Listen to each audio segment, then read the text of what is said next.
ఉదయము సాయంత్రము కూడా వారు దేవునికి అర్పణలను వారు చెల్లిస్తున్నారు. అవును ప్రియులరా, మనము కూడా అర్పణలు అంటే ఆఫరింగ్స్ అనుకోవద్దు. అర్పణలు అంటే నిన్ను నీవే సజీవ యాగంగా దేవునికి సమర్పించుకోవాలి. ఆమేన్.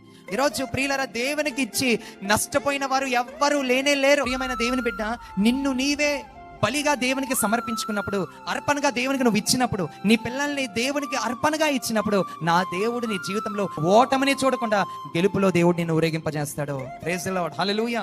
సంఘ కాపరితో ఒక మంచి సహవాసం, ఏదో సంఘానికి గెస్ట్ లా వచ్చి ఆఫీసర్ లా వచ్చి కూర్చుంటాను వెళ్ళిపోతానండి, వద్దయ్యా.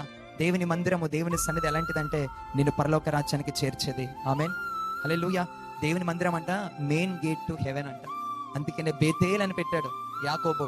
ఇది నిజంగా పరలోక గవినియే. అందుకే నేను చెప్తాను, సంఘానికి వచ్చినప్పుడు సమర్పణతో మనం రావాలి, తగ్గింపుతో రావాలి, దీనత్వంతో రావాలి. వచ్చిన వారందరితో ఒక మంచి సంబంధం కలిగి ఉండాలి.